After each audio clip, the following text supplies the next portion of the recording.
Cooper rise in the canyon. That's where I long to be with my three good companions. Just my rifle, pony and me. Bonjour à toutes et à tous, ou bonsoir, ça dépend bien évidemment de l'heure à laquelle vous allez découvrir cette nouvelle émission.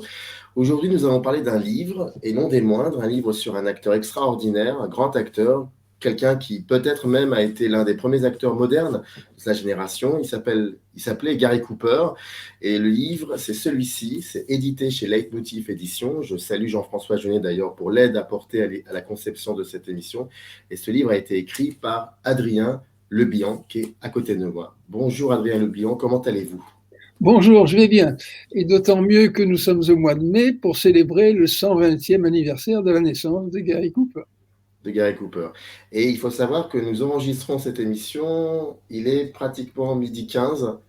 Ça rappelle quelque chose, je pense. Oui, un certain midi. Un certain midi. High Noon, le train sifflera 3 francs en version française. La première question que j'aimerais vous poser, déjà, je vous remercie beaucoup d'avoir accepté cette interview. Je suis très content qu'un tel livre, il y a eu des choses qui ont été dites, écrites sur Gary Cooper, mais je suis très content que ce livre existe aussi. La première question concerne le sous-titre du livre, Gary Cooper, le prince des acteurs. Oui. Pourquoi vous l'appelez le prince des acteurs ? J'ai deux raisons, peut-être trois. Le prince des acteurs d'abord, parce qu'évidemment pour moi, c'est un acteur numéro un, mais aussi parce que j'ai découvert en l'écrivant que ce metteur en scène un peu trop négligé, qui était André de Toth, qui fait pas mal de western et qui en a fait un avec Gary Cooper, et qui aimait beaucoup Gary Cooper, qui le considérait comme un homme très cultivé, beaucoup plus que la plupart des acteurs avec lesquels il travaillait. André de Toth le surnommait le prince des acteurs de western. Et moi, je me suis dit en voyant ça, oui, mais il n'a pas fait que des westerns, il a été excellent dans beaucoup d'autres genres, et par conséquent, je vais prendre le prince des acteurs. Et c'est devenu le sous-titre, et je suis content que Jean-François Jeunet ait considéré aussi que ça allait bien. On dit souvent que Clark Gable était le roi des acteurs et John Wayne c'est le duc. Et oui, donc, alors c'est la deuxième raison. Il fallait aussi que Gable, qui était d'ailleurs un grand ami de Gary Cooper, ne soit pas le seul à avoir un titre de ce genre. Et donc... Et vous avez dit qu'il y avait 3 raisons, si je ne me trompe pas. Ce serait mais quoi non, la première, c'est que pour moi, il est vraiment un prince. Il est vraiment un prince. Il est vraiment un prince. Dans sa distinction, disons. Exactement. Comment vous pouvez expliquer ce petit malentendu qui existe depuis très longtemps, à savoir que lorsqu'on parle de Gary Cooper, tout de suite on l'associe au western. Parce que probablement, à cause du bruit qu'a fait, sans jeu de mots, le train sifflera 3 fois, et qui a eu un grand retentissement et qui est toujours un film très regardé. Mm-hmm. Et parce que je crois que les journalistes de l'époque, en particulier en France, le tenaient surtout pour un acteur de western. J'ai ici, je ne sais pas si je peux montrer là à votre antenne, un numéro je vous en prie. d'une revue qui s'appelait Ciné Télé Revue et qui date exactement de mai 1961, c'est-à-dire le mois de sa mort, et ça tombait en plein festival de Cannes. Et le numéro, c'était ça, et il y avait cette photo sur la couverture. Waouh. Alors, évidemment, un homme de western, à l'époque, évidemment, de l'homme de l'Ouest, bien que la photo ne soit pas forcément tirée d'homme de l'Ouest. Et la légende, surtout, est intéressante. Gary Cooper dans son personnage éternel. Et voilà comment on a fait de lui strictement un acteur de western, alors que, si on compte à peu près bien, les westerns comptent pour un quart de sa production. De sa production. Mais il est vrai qu'effectivement, les quelques westerns dans lesquels il a pu jouer sont restés gravés dans l'histoire du cinéma. On parle du train sifflera 3 fois, mais je pense aussi notamment à ce magnifique film qui est Veracruz de Robert Aldrich, avec Burt Lancaster. Ah oui, super film, oui. Super film. Puis il y a La colline des potences, et puis et avant la guerre, il y avait The Plainsman, qui a été très mal traduit en français, ça n'a rien à voir, une aventure de Buffalo Bill, et qui aurait dû s'intituler L'homme de la plaine, qui est devenu le titre d'un autre western avec James Stewart après.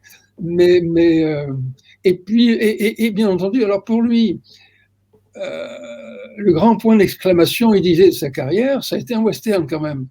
Ça a été Le Virginien en 1930, au tout début du parlant. Le Virginien a eu un succès énorme. Et aussi grand à l'époque que Le train sifflera 3 fois en 1952. Et lorsque le Plainsman est sorti en 1936, les gens ont réclamé de revoir Le Virginien. Et donc, on a repassé dans les salles américaines Le Virginien, qui était de 6 ans antérieur. Et lui disait, ça a été le grand point d'exclamation dans ma carrière.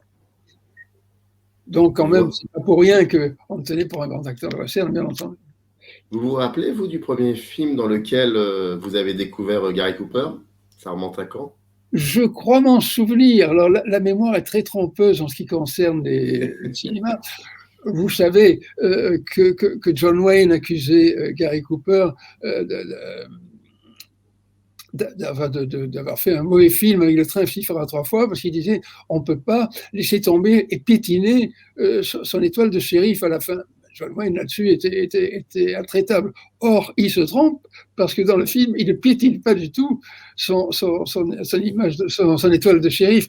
Et donc, même lui, qui connaissait quand même un peu le cinéma, se trompait quand il racontait les films. Et alors, je crois que le premier film que j'ai vu de Gary Cooper, c'était Les Conquérants d'un Nouveau Monde. C'était entre mon enfance et mon adolescence. Et à cette époque, c'était un cinéma de quartier à Marseille, dans la banlieue marseillaise où j'habitais. Ce cinéma s'appelait L'Idéal, et je garde un grand faible pour lui, toute proportion gardée. Un peu pour moi, ce qu'était le Fulgore de Fellini qu'on voit dans Amarcord. Et dans ce cinéma de quartier, qui par la suite malheureusement est devenu un garage, qui s'appelait Garage Jeannot. Et ce garage, j'ai vérifié récemment, qu'il a lui-même fermé. Il n'en reste plus que les murs. Mais alors j'imagine que sur ces murs se promènent encore quelques silhouettes de films, et en particulier Gary Cooper dans Les Conquérants d'un Nouveau Monde de Cécile B2000, qui était un film de 1947, mais qui est passé en France plus tard, à cause du décalage qu'il y a eu après la guerre de tous les films. Et ce film m'avait énormément plu. C'était pas un western, puisque c'est au milieu du XVIIIe siècle que ça se passe, mais c'était un grand film d'aventure, un peu comparable à un western, avec des poursuites, des embuscades, des Indiens, trafiquants horribles, une magnifique chute d'eau, comme Cécile B2000 aimait beaucoup les choses monumentales. Et ce film m'avait passionné. Il y avait Paulette Goddard qui était superbe. Et j'avais beaucoup aimé ce film, qui en plus avait l'avantage pour moi d'être long, et donc ça n'en finissait pas. Et alors j'étais content de rester là longtemps, parce que ça me plaisait de bout en bout. Alors je crois que c'est ce film-là que c'est le premier couple que j'ai vu, je crois. Mais en le voyant la première fois, est-ce que tout de suite ça vous a frappé ce grand personnage, cette figure assez longiligne comme ça, un peu gauche, mais qui a une capacité incroyable avec les femmes, et qui en plus de cela est beau comme je ne sais quoi, et qui sait bien cogner aussi. Il vous a frappé ce personnage, cet acteur dès le début, ou oui, ça s'est fait progresser? Je crois que dès le début, parce qu'il y a une chose dont je suis sûr, c'est que j'avais un copain, parfois nous allions au cinéma ensemble, au lycée, et il était breton de Marseille comme moi. Et alors un jour, il me dit « Ah oui, Gary Cooper, c'est bien, c'est comme Randolph Scott ». J'ai été furieux, parce que comparer Gary Cooper à Randolph Scott, c'était pour moi quelque chose d'inadmissible. Et j'ai été très content ensuite de retrouver sous la plume ou dans la bouche d'André de Toth que pour de Toth, Randolph Scott c'était un acteur en mâchoire d'argile, c'est-à-dire un personnage immobile, inexpressif. Et j'avais eu le sentiment tout de suite d'une énorme différence entre Gary Cooper et d'autres qui étaient susceptibles de lui ressembler un peu. Dans le livre, vous avez choisi de raconter une histoire, donc de manière chronologique. Oui, oui, Et, oui. ce qui n'est pas un reproche du tout, au contraire, parce qu'on se laisse vraiment emporter par cette histoire, on apprend beaucoup de choses, J'ai pas voulu même. écrire un essai. J'ai pas voulu écrire un essai, pardon. Bah, je vous en prie, pourquoi? Pourquoi d'ailleurs vous ne souhaitiez pas écrire un essai? Pourquoi? Parce que on voit mieux l'acteur, à mon avis, dans une biographie qui suit les films, et dans l'ordre chronologique. On voit mieux son évolution, ça me paraît évident. Hmm. Sinon, on suppose que le lecteur les a tous vus, ce qui n'est pas sûr du tout. Et donc, il vaut mieux que le lecteur prenne connaissance des films à mesure qu'il les livre s'il ne les connaît pas. Et il y a de plus en plus de chances que les lecteurs ne les connaissent pas.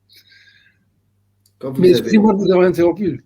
Non, non, pas du tout. Vous m'interrompez quand vous le souhaitez, Adrien Lubian. Moi, ça me dérange pas du tout. Quand vous écrivez ce livre, quand vous racontez cette histoire, est-ce que vous le redécouvrez un peu, Gary Cooper, quand vous commencez à travailler sur ce livre et en Oui, racontant son bien histoire? sûr. Bien Ouais. sûr, j'ai découvert des choses. Surtout qu'il m'a fallu lire beaucoup de choses. Alors, il y a une chose qui est très bien quand on écrit un livre sur un acteur américain, c'est qu'aux États-Unis, dans les universités, il y a énormément de gens qui travaillent sur le cinéma. J'ai vu, par exemple, dans une ville comme Jefferson, il y a des livres sur le cinéma qui sont excellents, qui sont publiés. Alors, j'ai lu tout ce que j'ai pu et j'ai découvert beaucoup de choses, évidemment. J'en connaissais beaucoup, mais quand même, sur certains films méconnus. Et puis alors, nous avons la chance de vivre à une époque où on peut voir quantité de films en DVD. Ça a l'air de rien, ça a l'air tout naturel aujourd'hui. Mais j'aurais voulu écrire ce livre et j'ai été tenté il y a peut-être 30 ans de l'écrire. Ça n'aurait pas été ça du tout. Et puis j'aurais vu beaucoup moins de films que je n'en connais maintenant. Et donc j'ai découvert des choses, et en particulier, j'ai découvert le Gary Cooper dont Johannes, que je soupçonnais un peu, mais pas à ce point. Je ne le savais pas tombeur de cette sorte. Oui, il paraîtrait qu'il avait cette réputation impressionnante. C'est ce Oui, qui, impressionnant. impressionnant. Je me permets de lire, si vous ne savez, si ça ne vous dérange pas, les deux dédicaces qui ouvrent le livre, parce que je les trouve très intéressantes. Vous dites, pour Michel Crépu, donc, qui publia mon premier texte sur Gary Cooper. Oui. Ce texte, petit 1, c'était sur quoi exactement? Et petit 2, c'était dans quelle revue?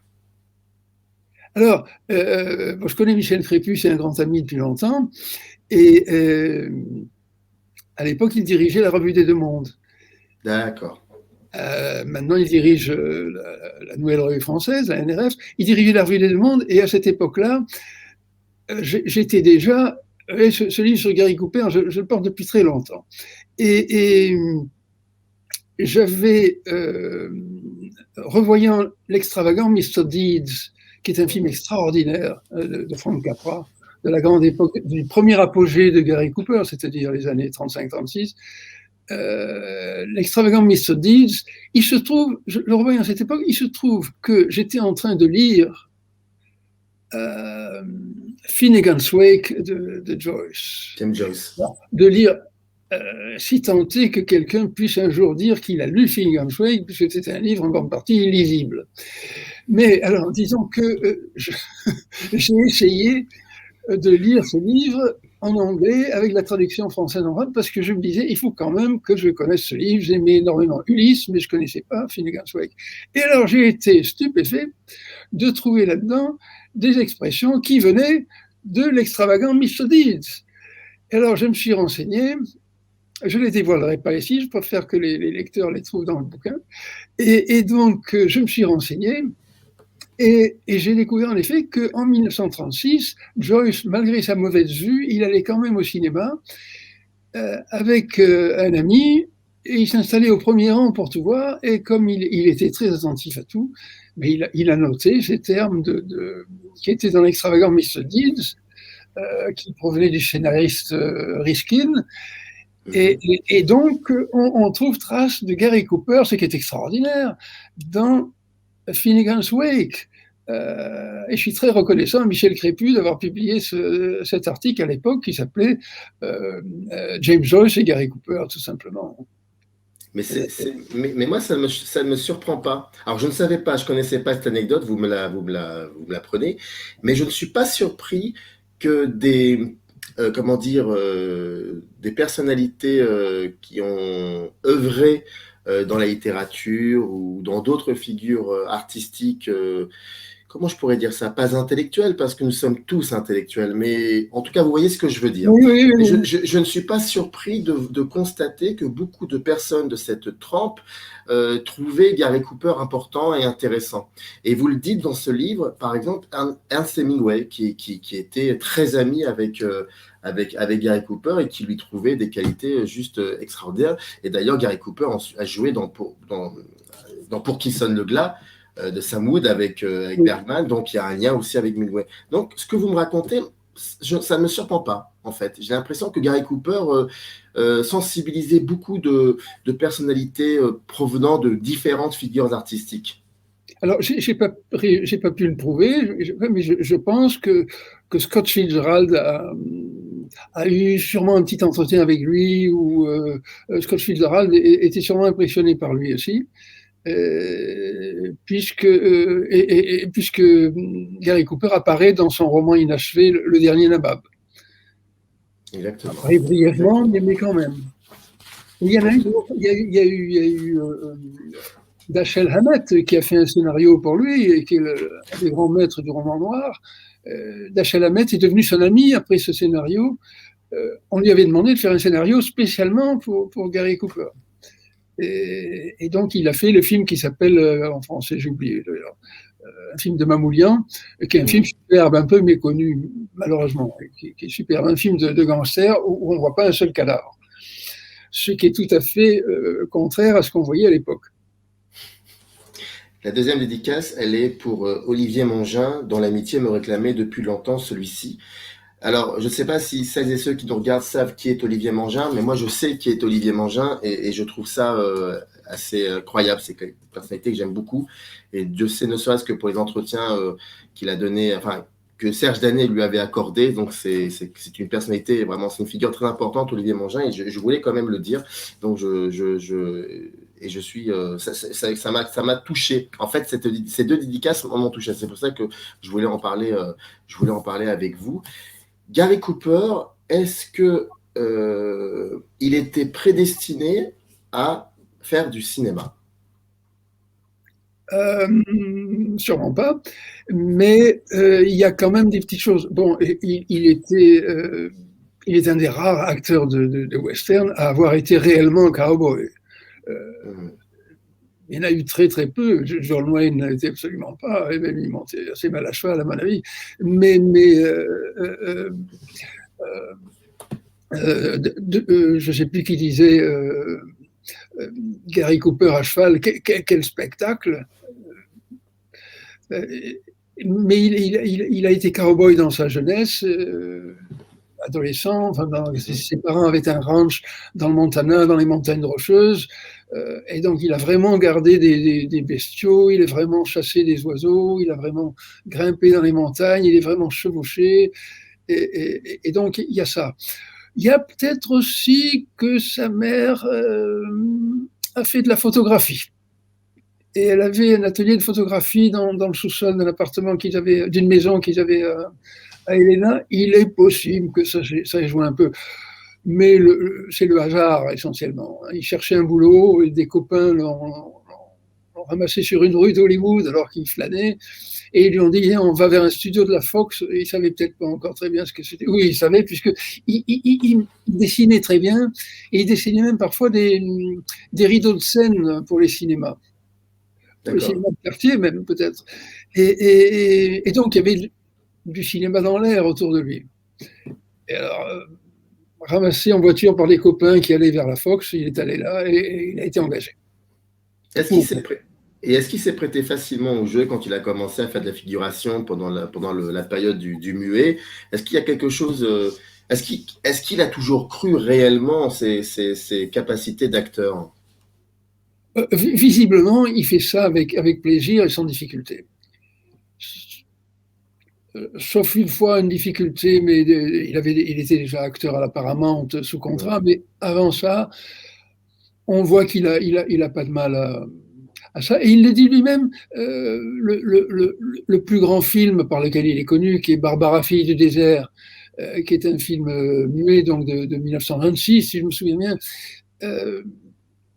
Il jouait une sorte de cow-boy qui faisait de l'arpentage sur un terrain, etc., et qui était grand et maigre. Et lui, il a dit par la suite, jouer un Billy, pour moi, ça a été très facile. Je le connaissais comme je me connaissais moi-même. Mais j'ai l'impression que Gary Cooper fait partie de ces acteurs qui, même s'il a fait quelques figurations, même s'il a joué dans quelques films muets, mais qu'il était plutôt fait pour le parlant. Sa voix, il n'a eu aucune difficulté avec sa voix pour passer du muet au parlant, à la différence de certains autres pour lesquels le parlant a été une catastrophe. Lui, il est passé facilement. Et qu'est-ce que, dans les années 30, qui est une période très importante chez lui, enfin, c'est vraiment, dans sa filmographie, il y a beaucoup de chefs-d'œuvre que l'on peut retrouver. Selon vous, qu'est-ce que les cinéastes de cette époque-là lui trouvaient? Bah, ça,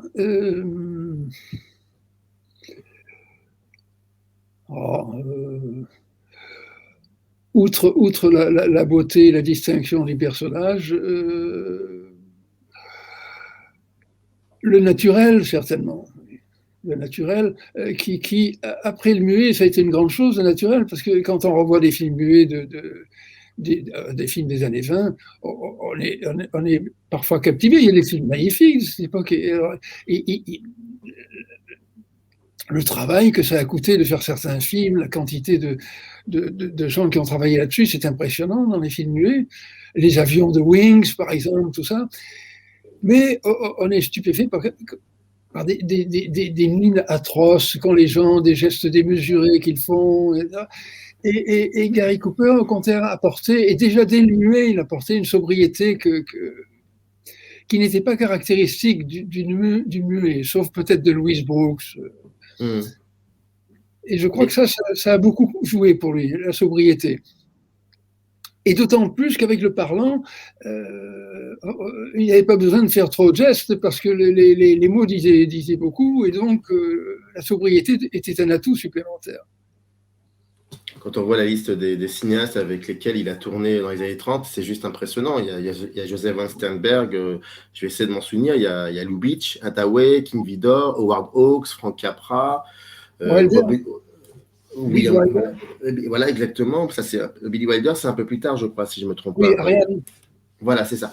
Mais voilà, c'est assez impressionnant cette période-là. Et en plus, dans le livre, ce qui est intéressant aussi, c'est que c'est un livre sur Gary Cooper, mais ça vous permet aussi, à vous, de planter un décor qui est Hollywood. Hollywood avec son industrialisation, son système de production qui est vraiment unique au monde, en tout cas à l'époque. Et ça, c'est ça qui est aussi passionnant, c'est qu'on apprend cela. Plus on évolue, plus on avance avec Gary Cooper, plus on avance aussi dans l'histoire d'Hollywood. J'ai appris beaucoup moi-même en écrivant le livre. D'accord. Et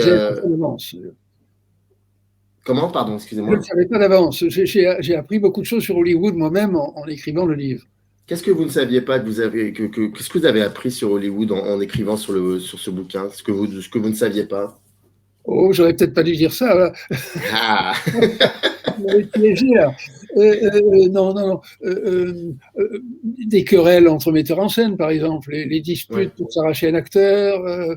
Le malheureux Goldwyn qui ne sait pas quoi faire, qui se fait voler son nom par Metro Goldwyn Mayer, qui essaie d'avoir une maison de production, il en a une, il convoite Cooper pendant des années et des années, quand il réussit à l'avoir, les meilleurs films de Cooper sont pour un autre et pas pour lui, etc. Alors il y a des choses comme ça qui sont frappantes.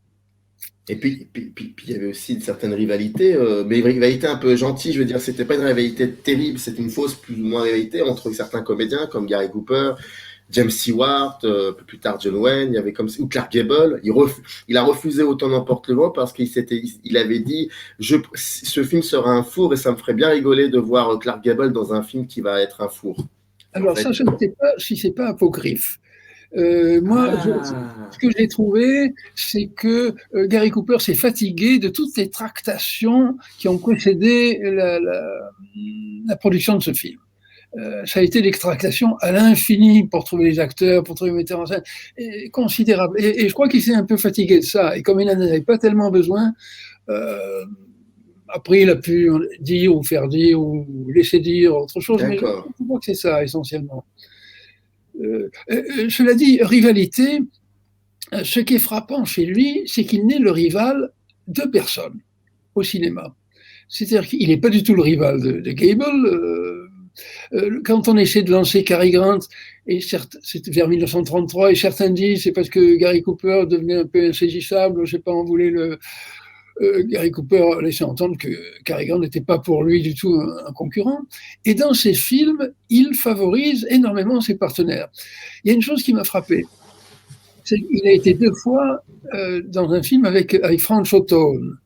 Frank Hawthorne, qui était un très bon acteur de théâtre à Broadway, et qui a fait du cinéma, qui a été mari de John Crawford. Frank Hawthorne était un excellent acteur. Ils sont ensemble, et c'est une paire extraordinaire dans Les Trois Lanciers du Bengale.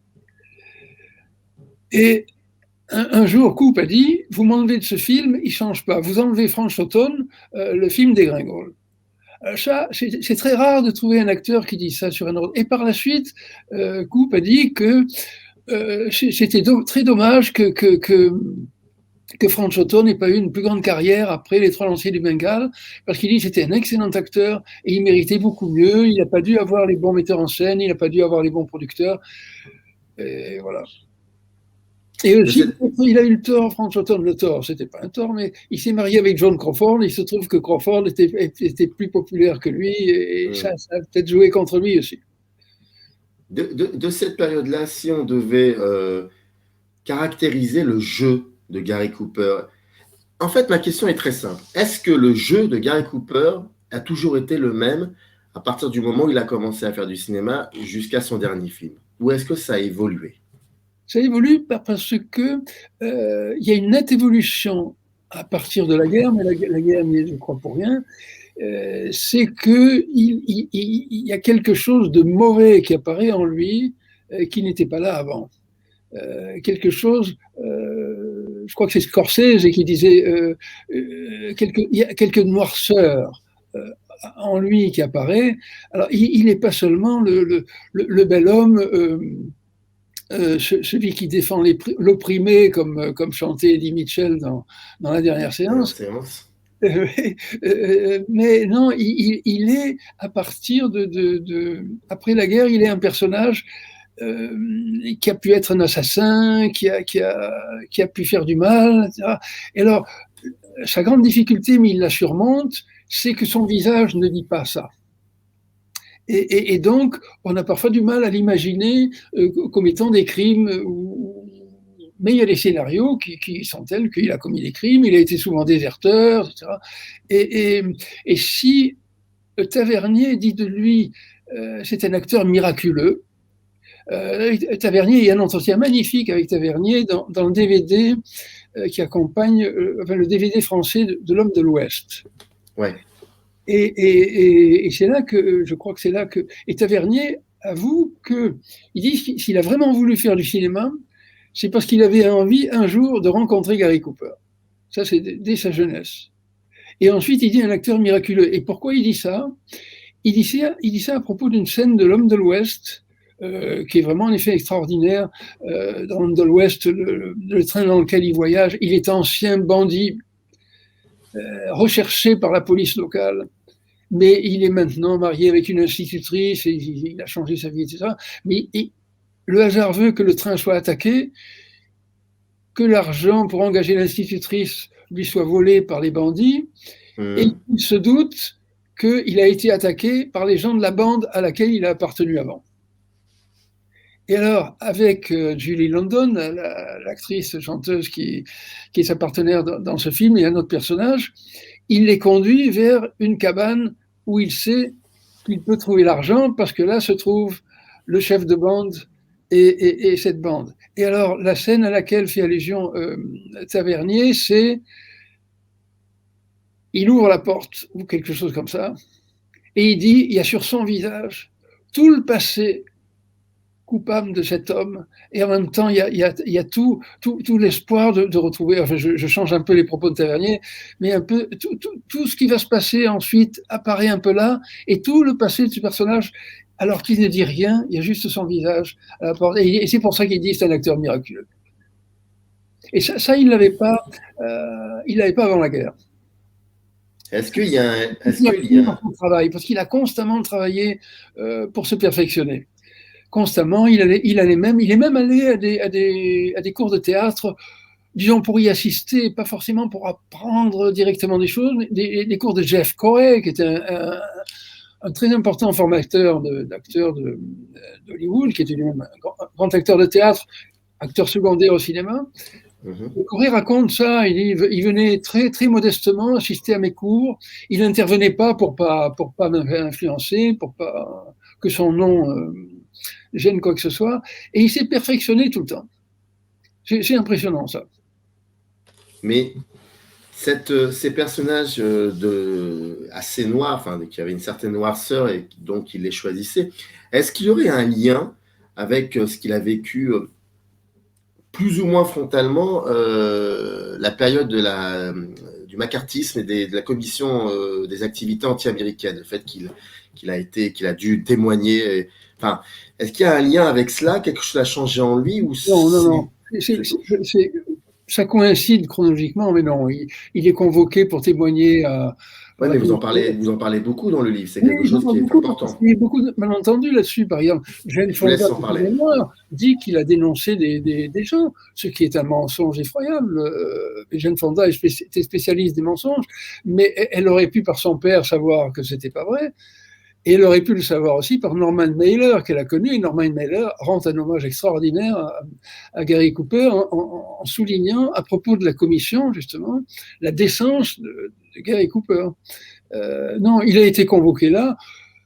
Il s'y est rendu parce c'était pas un révolutionnaire, et donc il était respectueux de l'institution américaine, et la commission était une commission créée par la Chambre des représentants, donc comme la Chambre des députés chez nous, l'Assemblée nationale. Donc il y est allé, il savait pas ce qu'on allait lui demander. Et alors, il s'est avéré au cours de l'émission que s'il avait été convoqué là, c'était parce qu'il y avait eu dans des journaux communistes de propagande en Italie et dans la Yougoslavie de Tito des articles fantaisistes sur son communisme éventuel, ce qui a fait évidemment rigoler tout le monde. C'est tout. Alors, à la commission, et justement, ce qui est magnifique, je trouve, c'est qu'il répond aux enquêteurs de la commission, un peu comme Mr. Deeds répond à ses juges dans l'extravagant Mr. Deeds, au moment où, dans le film, il a décidé de répondre quand même. Et il répond à côté. Chaque fois qu'on lui demande quelque chose sur un scénariste, il dit, moi, les scénarios, je les lis au lit, s'ils ne me plaisent pas, je m'endors, et je les renvoie, et il n'a pas prononcé le nom d'un scénariste. Et en outre, peu de temps après, il y a High Noon, c'est-à-dire Le train sifflera 3 fois. Le scénariste des trains sifflera 3 fois, il se trouve que c'est quelqu'un qui a été condamné par la commission, qui est Carl Foreman. Mais il n'avait pas encore été condamné. Et il l'apprend au moment où on commence à faire le film, où Zinnemann commence à faire le film. Et alors, très réglo, Foreman dit « Attention, moi, la commission, maintenant, s'en prend à moi. » Et Gary Cooper répond « Moi, ça m'est égal. C'est un bon scénario. Moi, je le prends. Il a peut-être été communiste avant, il ne l'est plus. Moi, ça m'est égal, je prends le scénario. » Alors, il le prend, c'est Zinnemann qui le prenait, mais sans l'accord de Gary Cooper, il n'aurait pas pu faire le même scénario. Et donc, et Foreman lui a été reconnaissant toute sa vie et lui a envoyé tous ses scénarios en priorité avant de les envoyer à d'autres. Couple n'a plus pris de Foreman, mais quand même, Foreman ne lui en a jamais voulu pour ça. Donc ça parle suffisamment, à mon avis. Comment vous pouvez expliquer qu'à un moment de sa vie, il ait choisi de jouer des personnages complexes, sombres, aux antipodes de ce qu'il a pu faire dans les années 30 ? Comment vous pouvez l'expliquer, ça ? Même pas parce que un acteur ne se connaît pas forcément bien, sauf ses capacités d'acteur, et je crois qu'à force de jouer, l'envie de se connaître plus profondément est venue. Et je crois que ça tient à ça. Ça doit être très difficile d'être un grand acteur, adulé des foules et tout ça, et de ne pas ressembler forcément à ce qui apparaît sur l'écran. Et ça doit susciter l'envie de se connaître profondément. Et quand on commence à vouloir se connaître, on découvre des choses qu'on n'avait peut-être pas envie de voir tout de suite. Et on les fait sortir au cinéma. Moi, je trouve ça magnifique. Dans La colline des potences aussi, c'est magnifique qu'une potence gouverne ce film, le film de Daves. Est un personnage aussi qui a commis des choses pas avouables dans son passé. Dans le livre, vous évoquez, non, vous n'évoquez pas, souvent vous parlez du fait que c'était peut-être l'un des premiers acteurs modernes. Alors, quand on connaît un peu la vie de Gary Cooper, quand on la contextualise dans l'histoire hollywoodienne, on est très surpris d'entendre ce mot moderne. Très souvent, les acteurs de sa trempe, de sa génération, les années 30, on disait souvent ils ont un jeu classique.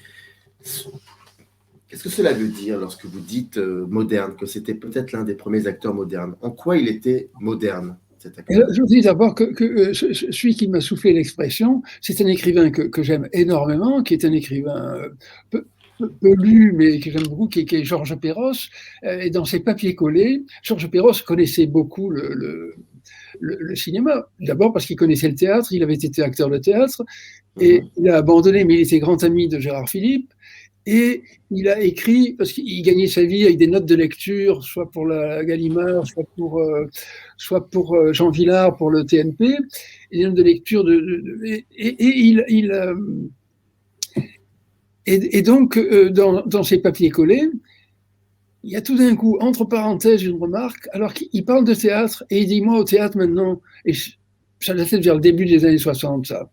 Et il dit, moi, au théâtre, maintenant, quand je m'assois au théâtre, je me prépare à m'ennuyer. Et entre parenthèses, il met le plus grand acteur moderne, Gary Cooper. Et il ferme la parenthèse. Et alors, j'ai trouvé ça extraordinaire. Et c'est là, et j'ai mis la phrase dans l'épigraphe, la phrase de Georges Perros. Elle méritait ça quand même. Quels sont selon vous si je devais vous poser la question, 5 films dans lesquels pour vous Gary Cooper est juste extraordinaire, donc c'est plutôt de la subjectivité vous concernant, ce seraient lesquels? Ce serait Les Trois Lanciers du Bengale, L'extravagant Mr. Deeds, The Plainsman, c'est-à-dire au fond des films et les films du premier apogée des années 35-36. Ce serait L'Homme de l'Ouest. Évidemment, on ne peut pas passer sous silence Le Train sifflera 3 fois. Et L'Homme de l'Ouest, évidemment, ce serait La colline des potences. Et ce serait Ariane aussi, qui est un film peut-être un peu trop méconnu, qui est un film superbe de Walter avec Audrey Hepburn. J'aime beaucoup ce film. Mais je crois que peut-être en numéro 1, je mettrais L'extravagant Mr. Deeds. Peut-être. Et avec la mort de Gary Cooper, est-ce que réellement c'était aussi la mort d'une certaine idée d'un cinéma américain? C'était aussi la mort peut-être d'un système de production qu'Hollywood avait traversé entre les années 20 et la fin des années 50? Est-ce qu'il y a de cela ou est-ce qu'il y avait de cela? C'est possible. Gary Cooper voyait très bien que le cinéma était en train de changer, puisqu'il a fini par devenir producteur lui-même, comme beaucoup de grands acteurs à l'époque, commençaient à produire leurs films, et donc c'était une manière de se séparer un peu du système hollywoodien. Et puis, sa manière de voir les films qu'il avait tournés, les films devenaient plus violents, et puis aussi, il y a ce documentaire extraordinaire qui s'appelle The Real West, l'Ouest réel, qu'il a fait alors qu'il était mourant déjà, et dans lequel il dit des vérités sur l'Ouest, c'est-à-dire des choses, alors qu'il sait qu'il a tourné des choses qui étaient des mensonges sur l'Ouest, sur les Indiens en particulier, et lui qui aimait énormément les Indiens depuis son enfance, il rend hommage aux Indiens qui ont été exterminés. Euh, non seulement ça, mais dans le cinéma aussi, on n'aura pas assez rendu justice. Oui. Alors que c'est à une époque justement où le cinéma commençait peut-être, où on commençait à se dire au cinéma qu'il fallait rendre justice aux Indiens. Donc, de ce point de vue, il est aussi moderne également. L'hommage aux Indiens de Surreal West est très émouvant. Et lui, il meurt juste après. C'est extraordinaire, ça. C'est vrai que Gary Cooper, politiquement, il n'a jamais été vraiment discuté comme certains de ses confrères. Je pense bien évidemment notamment à John Wayne, qui Oui. continue encore d'être discuté, même si c'est un grand acteur. Et ça, On pour pourrait ça. discuter James Stewart aussi.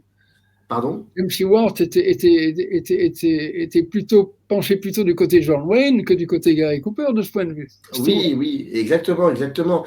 Et c'est vrai qu'il y a comme ça certains comédiens, comme certains réalisateurs aussi. Aujourd'hui, on a tendance énormément à en parler. Et c'est peut-être aussi pas une mauvaise idée parce que ça donne aussi une idée de. Enfin, ça nous aide aussi un peu à comprendre des films qui ont été faits. Mais quand on voit par exemple les premiers films de John Ford et on voit ensuite ce qu'il fait dans Le Sergent Noir, dans Les Cheyennes, tout ça, on voit qu'il y a quelque chose qui a changé et c'est très intéressant. Mais Gary Cooper, c'est vrai que Gary Cooper, c'est quelqu'un, je me souviens pas de l'avoir vu dans des situations inconfortables dans certains des films, par exemple au contact des Indiens ou des choses comme ça, ou d'avoir eu aussi je sais pas, j'ai toujours cette impression que Gary Cooper, c'est vraiment quelqu'un d'à part, vraiment à part. Ah oui, et alors il y a cette chose extraordinaire. Il y a un autre acteur qui lui rend hommage. C'est très peu connu, mais j'ai lu les mémoires de Karl Malden, qui n'ont pas été traduits en français. Karl Malden, excellent acteur de théâtre et de cinéma, et il joue une première fois peut-être un rôle important au cinéma, un des premiers en tout cas pour lui, dans La Colline des Potences, où il est partenaire de Gary Cooper et de Maria Schell. Et il était très fier de jouer avec Gary Cooper pour dire à ses parents, l'acteur qu'il aimait et que ses parents adoraient, et il va jouer avec lui.